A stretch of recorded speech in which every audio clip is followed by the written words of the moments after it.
संत नामदेव महाराजांचे जन्मस्थान हे चालते बोलते विद्यापीठ आहे। संत नामदेव महाराज यांनी भागवत धर्माची पताका महाराष्ट्राबाहेर नेली, रुजवली व वाढवली। त्यामुळे वारकऱ्यांना देशभर प्रतिष्ठा आहे। तसेच वारीच्या माध्यमातून देशभरातून लाखो भाविक पंढरपुरात येतात आणि त्यांच्या सुख समृद्धी व सेवेसाठी शासन कटिबद्ध असल्याचे प्रतिपादन उपमुख्यमंत्री एकनाथ शिंदे यांनी केले। संत शिरोमणी नामदेव महाराज परिवार व संत जनाबाई यांच्या षष्ठ षटकोत्तर 675वा संजीवन समाधी सोहळ्यानिमित्त भक्त शिरोमणी संत श्री नामदेव महाराज पुरस्कार उपमुख्यमंत्री एकनाथ शिंदे यांना संत नामदेव महाराज यांच्या वंशांच्याकडून संत नामदेव महाराज मंदिर येथे प्रदान करण्यात आला। सन्मानपत्र, सन्मान चिन्ह असे पुरस्काराचे स्वरूप होते। यावेळी सर्वश्री आमदार समाधान आवताडे, अभिजित पाटील, उत्तम जानकर, माजी आमदार शहाजी बापू पाटील, माजी आमदार जयवंत जगताप, सकल संत वंशज तथा संत समाधी संस्थान प्रमुख विश्वस्त फडकरी, ज्येष्ठ कीर्तनकार मान्यवर उपस्थित होते।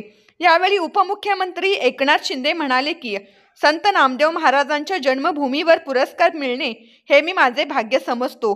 तसेच हा पुरस्कार वैयक्तिक सन्मान मानण्याऐवजी सहकार्यांच्या सामूहिक प्रयत्नांचे फळ म्हणून स्वीकारल्याची भावना व्यक्त केली। हा पुरस्कार कोणत्याही पदापेक्षा मोठा असल्याचे त्यांनी म्हटले। शेतकरी व वारकरी यांचा विकास हे प्राधान्य असून संत नामदेवांच्या शिकवणीप्रमाणे तळागाळातील प्रत्येकाचा सर्वांगीण विकास अपेक्षित आहे। शासन धार्मिक अधिष्ठानास राजकीय अधिष्ठानापेक्षा प्राधान्य देत असून महाराष्ट्रातील तमाम साधू संतांच्या सेवेसाठी कटिबद्ध आहे, असेही श्री शिंदे यांनी वेळोवेळी सांगितले। यावेळी सांगितले, इतिहासात प्रथमच वारकऱ्यांच्या दिंड्यांसाठी शासनाने अनुदान जाहीर केले असून विमा सुरक्षा, आरोग्य तपासणी शिबिरे, शुद्ध पाणी, निवास, स्वच्छता इत्यादी सुविधा उपलब्ध करून देण्यात आल्या आहेत। हा सगळा विकास लोकांना विश्वासात घेऊन आणि पांडुरंगाच्या आशीर्वादाने होत असल्याचेही त्यांनी सांगितले।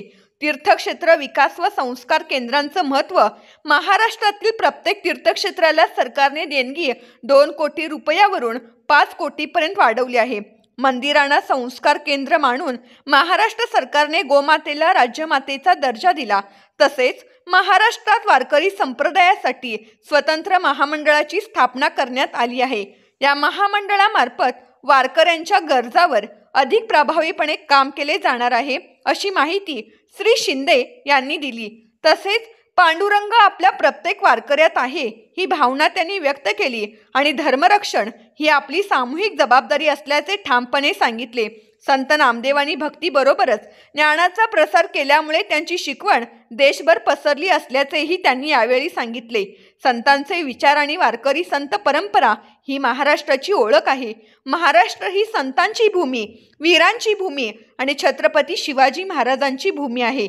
त्यांची शिकवण नव्या पिढीपर्यंत पोहोचवणे हे आपले कर्तव्य असल्याचे श्री शिंदे यांनी यावेळी म्हटले।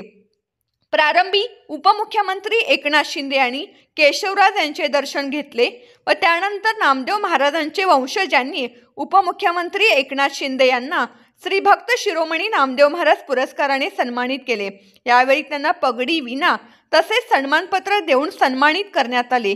या संस्थेच्या वतीने देण्यात आलेला श्री भक्त शिरोमणी नामदेव महाराज हा पहिला पुरस्कार श्री शिंदे यांना देण्यात आलेला आहे। अक्षय महाराज भोसले यांनी प्रास्ताविक केले। यामध्ये त्यांनी श्री संत शिरोमणी नामदेव महाराज व त्यांचे वंशज यांच्या परंपरेची व कार्याची माहिती दिली। तसेच हा पुरस्कार देण्यामागचा उद्देश सांगितला।